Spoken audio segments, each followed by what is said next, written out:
Yeah, it's like the church is doing a modern day remake of a movie that was done in the 40s called Gaslight.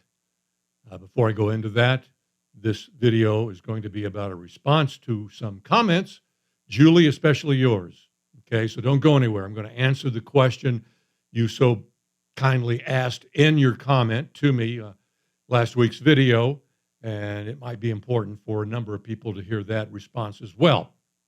The movie Gaslight, never saw it, but it was made in the 1940s, and was about a man who was trying to manipulate his new wife to believing she's losing her mind. They lived in a house where it was gas lights, and he would go up into the attic and turn the gas lights on up there, which would cause them to dim in the room she was in. And she'd look over at the dimmer in her room, and nobody had touched it. What's going on? The lights are just dimming on their own. Gosh, I don't know, honey. Then he'd make footsteps in the house and there would be nobody there. You didn't happen to be upstairs last night? No, why? I heard footsteps. He was trying to drive her into thinking she was going crazy. And so that movie title, Gaslight, has become a phrase today. When someone is trying to manipulate you with false information, they're gaslighting you. As many of you know that, you've heard this expression for a number of years now. Mainstream media comes to mind. That's exactly what they're doing. And it's frustrating for us watching liberals watch mainstream media think they're getting the truth. It would be funny if it weren't so tragic. But anyway, church is doing exactly that. They're gaslighting everybody who comes through their door when it comes to eschatology.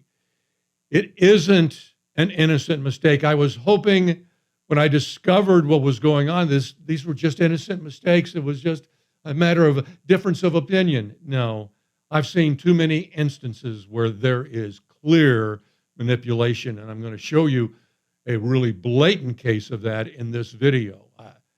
Maybe there are some pastors and prophecy teachers out there who have been gaslighted themselves and don't know any better.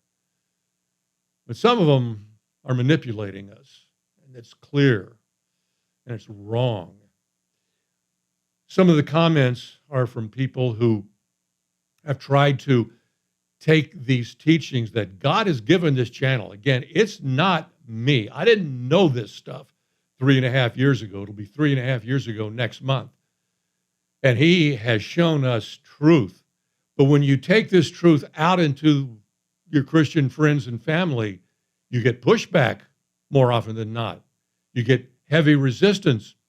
A woman, Dog Rules Grandma, took this to her sister, who's a Christian, and her sister started yelling at her. She was irrational. Her response to this teaching was just irrational behavior. And Dog Rules Grandma just couldn't believe it. But she said, this is what happens, but nobody seems to want it. That's kind of the truth of what he has shown us. They don't.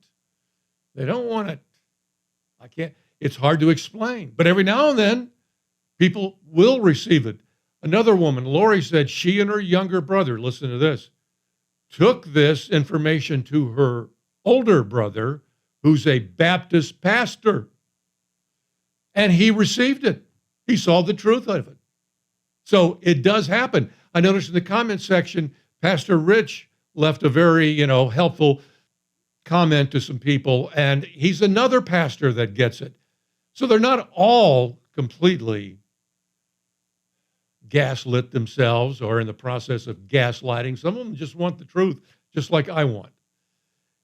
And it's not just happening here in America. I got this comment from a gentleman who lives in Greece. Valentisideros commented, I'm a Greek Orthodox Christian. I studied theology and Koine Greek. When I would question end-time scripture, I would be reprimanded and told not to focus on it because it's not salvific information. They are so deluded. If Greek theology scholars focused on Revelation, we would have clear understanding. You are absolutely correct with your analysis, Stan. As a Koine Greek graduate, I verify and agree with you.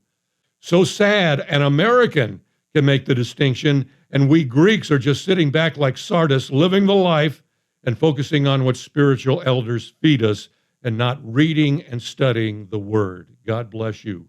And God bless you right back. Thank you for that comment. It's just an unfortunate situation worldwide. The gaslighting is enormous. And now, Julie, your comment. By the way, before I get to your comment was sent to me because when I post a video, YouTube will send me email saying into my Gmail account, you have a new comment on such and such video. And then more often than not, or at least a lot of times, I'll go to that video, go to the comment section, and the comment isn't there. It's there in my email that they left it, but it doesn't actually show up. I think this happens all the time, and people think, did Stan take down my comment? No, I don't do it. I mean, you have to go out of your way to be a nuisance before I'll take down your comment. So in your case, that was the case. I got it in my email, but it doesn't show up. At least when I look under the last week's video, I do not see your comment. Nonetheless, it's a good comment, and let's answer it for you. I'm hoping that you'll be willing to do a video that spells out exactly how, at the sixth seal, the fallen angels being cast down to earth destroys the pre-trib rapture, for those of us who don't have clarity on this. My understanding has been that at the sixth seal, John is describing the rapture from the perspective of those left behind. I'm very open to what you're teaching, but admittedly don't understand this very important point. Thanks so much, Stan, for your patience. I see from other comments that I'm not alone in not getting this. I'll be glad to explain it for you and anybody else who's having trouble grasping this. I had trouble grasping it myself early on, but I want to make sure you get it. So here's what we're going to do, Julie. I will answer your question in this video. But there's a second question in there, really, or a second topic. The fact that they told you that the sixth seal was told from the perspective of people who were left behind, gaslighting. Gaslighting. I want to do a whole other video on that next week, God willing. So we'll save that. I know exactly why they said that to you. I wouldn't have known why they said that to you 3 years ago, but I know now. And it's deception, highest order. And it's sick. It really is just plain sick. But let's make sure you understand why those stars falling to earth at the sixth seal destroy the pre-trib rapture. Let me say up front, I believe the rapture is imminent. Okay, isn't that what the pre-trib position believes? Yes, they believe the rapture is imminent too. So what's the big deal, Stan? Oh, it's a big deal. Oh, it's a huge deal. And I want to explain that to you as well. That's the only thing I have in common with the pre-trib rapture position. Yes, the rapture is coming, but it ain't what they think. And I want to show you that. Understand this first of all. When you see stars falling to earth at the sixth seal, like winter figs, the unripe figs, they will never, ever tell you that's war in heaven. Ever. Because that will ruin their narrative. They will do anything and everything to protect their narrative. Now, before we go any further in this conversation, I want to show you another absolutely blatant example of gaslighting. This from Dr. John Woolvard, who has been called the modern day architect of the pre-trib rapture position. He's gone. He's dead now. He was the former president of the Dallas Theological Seminary, which turned out a lot of incredibly talented theologians, none of whom I want to hear 1 second of when it comes to eschatology. I'd rather listen to my sister complain about golfer Ricky Fowler's golf hat than listen to them. Yes, she even has an opinion about golfer Ricky Fowler's golf hat, and I'd rather hear that than them speak on eschatology. So on his website, John Woolvard's website, he talks about the sixth seal, and he says those stars falling from the heavens are like ripe figs. What? They're like what, Dr. Walverd? You're a Greek expert and you're saying they're like ripe figs? That word does not mean ripe figs, and he darn well knows it. Here's what that word means. It's only used one time in the New Testament at the sixth seal. It means unripe figs. An unripe fig that hangs on through winter and plops to the ground in spring, unripe. There's nothing about this word that even indicates ripeness. It's the exact opposite. He knew that. Why did he put that in there? Because he doesn't want you to see there's something wrong with these stars. If he said the stars are like unripe figs falling to the ground, well, why are they like unripe figs? Because there's something wrong with those stars. He doesn't want you going there. He wants you to see that statement by the Holy Spirit as just a metaphor, a simile. The stars fall to earth like figs fall to the ground from a fig tree. Just a metaphor. Baloney, and he knows it. They'll do anything to gaslight us. Anything. He's been dead for years, but you know there are some theology students who maintain that website. Nobody has changed it. No one has corrected it because it suits their purpose. They're gaslighting us. They will never admit those stars falling to earth at the sixth seal that are like winter unripe figs are Satan and his angels because it's the result of war in heaven. They don't want war in heaven anywhere near the sixth seal. I'll show you exactly why. Just stay with me. They don't want it there because the stars also fall to the earth at the coming at the Olivet Discourse. They especially do not want that to be war in heaven. Same stars falling. And we are told, why are they falling? The powers in the heavens will be shaken. That is war in heaven. Now listen, those pre-trib theologians, they understand this connection between angels and falling stars. At chapter 12, the war in heaven chapter, where we see signs in the heavens, John sees signs in the heavens. He is seeing the backstory of why there's about to be war in heaven. He sees the woman clothed with the sun, giving birth to the male child, taken into heaven, who's going to rule the world with a rod of iron. But he also sees the red dragon sweep a third of the stars to him, and they're cast to earth. All theologians have no problem going, yeah, those are angels being cast to earth. That's Satan and his angels being cast to earth. They have no problem with it at chapter 12. It doesn't hurt them. They can get around that. No problem. Just ignore war in heaven, though, when it shows up at the sixth seal and when it shows up at the coming in the Olivet Discourse.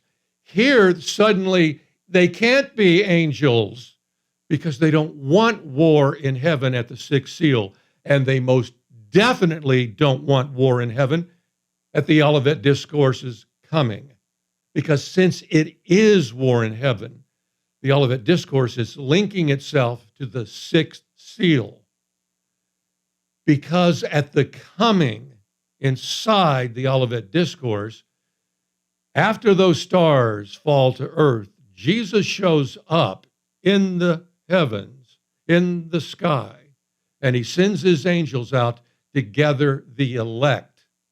We see the same thing really at the sixth seal.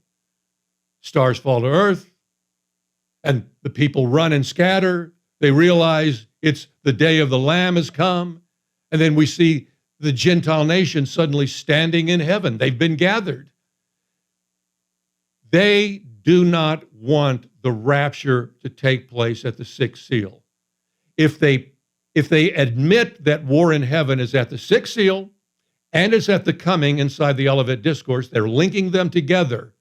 And when Jesus sends out his angels, they don't want that to be the rapture. Okay? The way they get around it is by saying, because they don't want the rapture to take place at the sixth seal, they want the rapture to take place before the first seal. Most of them want the rapture to take place, chapter 4, verse 1, before anything has even been opened. If you put the rapture at the sixth seal, that doesn't sound like pre-trib to them. That sounds like in-trib to them. They don't want that. To get around that, they deny war in heaven. That way they can pick up the coming discussed by Jesus at the Olivet Discourse and stick it at the very end right here. Put it at the end. By breaking that link between the coming and the Olivet Discourse and the sixth seal, they break it by denying the war in heaven in both places. By leaving that out, they can break the connection, pick the coming up, stick it at the very end, call it the second coming, and then put a fake rapture day way before that. That's what they're doing. War in heaven calls them liars because watch where war in heaven takes place. In chapter 12, we are told when Satan is cast down to earth, no longer allowed in heaven. He can come and go right now. He's everywhere. He's the prince of the air. He's up there. He's down here. When he gets cast out, he's stuck down here. And the first thing he does is bring the beast up. So if the Lord is implying and stating that the result of war in heaven, those stars falling to earth because the powers in the heavens will be shaken, happens right before he shows up, then he's showing up before the beast even comes out of the sea. Therefore, you can't move it to the end. The only way you can move the coming in the Olivet Discourse to the end is to deny war in heaven. Call it a meteor shower. Call it some sort of spectacular display in the heavens, but don't call it war in heaven. If they call it war in heaven, they know they can't pick it up and move it. And they're never transparent about this. When they do teach, when they do come across these passages, they never say to you, by the way, congregation, those stars that are falling to heaven, powers in the heavens will be shaken. There's another way of looking at that that's different than the way this church looks at it. We look at it as just a cosmic disturbance. But if we were to look at it as war in heaven, it would dramatically change eschatology. We just don't happen to teach that here. They won't even go that far. They never, ever, they don't even want you suspecting that war in heaven is embedded at the sixth seal and the Olivet Discourse. Because once you place war in heaven at the sixth seal and at the coming at the Olivet Discourse, a whole different pattern emerges. So he's coming in the air, the sound of a trumpet, before the beast, and he's sending out his angels to gather his elect from one end of heaven to the other and from one end of earth to the other. Well, isn't that in our time? Oh, yes, it is. And the sixth seal helps us out because after it's opened and described, John looks into heaven and he sees the entirety, the Gentile nations standing there in heaven from every tribe and tongue, wearing white. Yes, something has happened. What has happened? The fullness of the Gentiles has just come in. That's what is happening. This is exactly what Paul said would happen. He says this in Romans 11. He says there's a partial blindness on Israel until the fullness of the Gentiles comes in. Well, the fullness of the Gentiles has just come in. They're at the sixth seal and, of course, at the coming in the Olivet Discourse. And what do we see? We see the Gentile nation standing in heaven, but we also see for the first time he turns his attention to the children of Israel and he seals 12,000 from each tribe. That's the beginning of the blindness coming off of Israel because the fullness of the Gentiles has come in. That's the truth of what's going on. The times of the Gentiles is coming to an end, and it's going to trigger war in heaven because he's coming for his Gentile bride to take her to heaven. If the accuser of the brethren is still there, guess what we're going to hear? Hey, Stan, I'll hear that from behind me from the Red Dragon.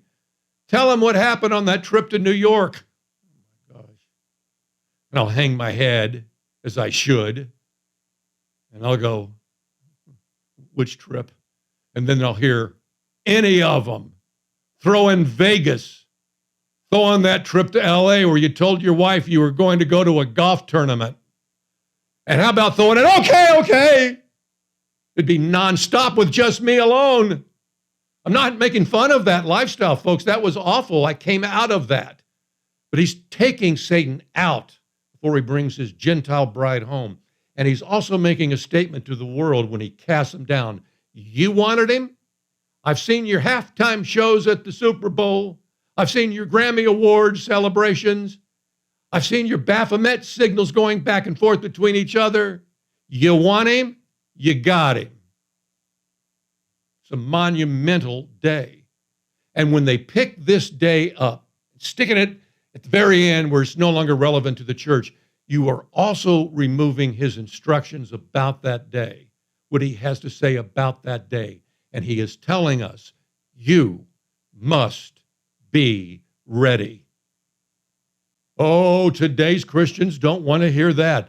They want to hear, I'm saved, I'm going in the rapture. He's saying to his followers, you must be ready. And he's saying that coming out of a short parable where he says, right after he discusses his coming in the Olivet Discourse, he says it's like the master of the house. If he had known which hour the thief was coming, he would have stayed up and watched. And then he says this, therefore, you also must be ready. What he's saying is you have to constantly watch for this and be ready for it and pray ahead of time about it. Watch always in every season and pray for strength to escape the things that are about to take place and to stand before the Son of Man. Is your church telling you to pray for strength from the day of the rapture? Of course they aren't, because they picked that instruction up and stuck it in the back end of the timeline. And now it has no relevance to you. He's telling you, you must always be ready. This was supposed to be a part of what it meant to be a Christian. Looking forward to that day, being ready for that day. That's why in Luke 17, when he's discussing that very day, he says, on that day, do not run down into your house. If you're in the field, don't turn back. Because he's saying, don't be concerned on that day about your life down here on earth and your possessions and what you've accumulated and what you've built down here. Be ready to give it up on that day. Remember Lot's wife. On that day, he that seeks to save his life will lose it. But whoever loses his life will keep it. Whoever gives up his life is ready to give up their life here on earth and go with him. They lose their life here on earth, but they gain their life, actually, by doing that. Does your pastor ever tell you that on the day of the rapture? Be ready to lose your life? Don't try to save your life here on earth? No, of course not. He might tell you, be sure and have a video for your friends wondering what happened to you. What a joke that is.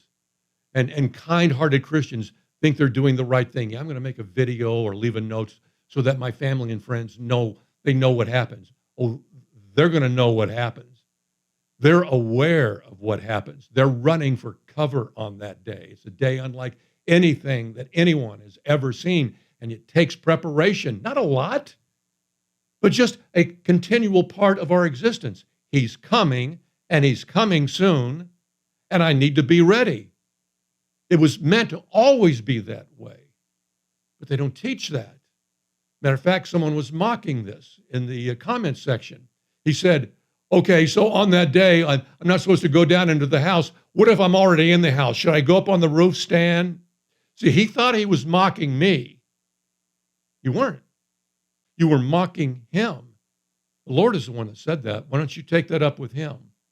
On that day, do not go down into your house, he says. Why don't you laugh in his face? If I were you, sir, friend, brother, I wouldn't go to bed tonight till I've apologized to him on that, honestly. But that's up to you. All of this is up to you. Fact is, the church doesn't want this. That's the unfortunate thing. The fact of the matter is, they do not want it. Why do the people hesitate on this and resist this so much? They've been gaslighted. They have institutionalized their lies, just as secular world has institutionalized evolution. And now it's a settled fact. And so are the teachings of the church when it comes to eschatology. And breaking through that institutionalized lying and deception is not easy. And next week, for those of you that are new to this channel, I'm going to drop a bombshell at your feet. So get ready. If you want the truth and accept it. The truth will lead you back to the teaching of the Lord Jesus Christ. And that is more important. Let's end the video on this. That is more important than you getting correct information that will help you on that day. That's fine. That's great. That's wonderful. That's not primary, though. Primary is getting you back at the feet of the Master, listening to him, because that's your calling. That's what we're supposed to do. The fact that it's going to benefit you is secondary. Get back to his teaching. Learn from the Lion out of the tribe of Judah. God bless you all.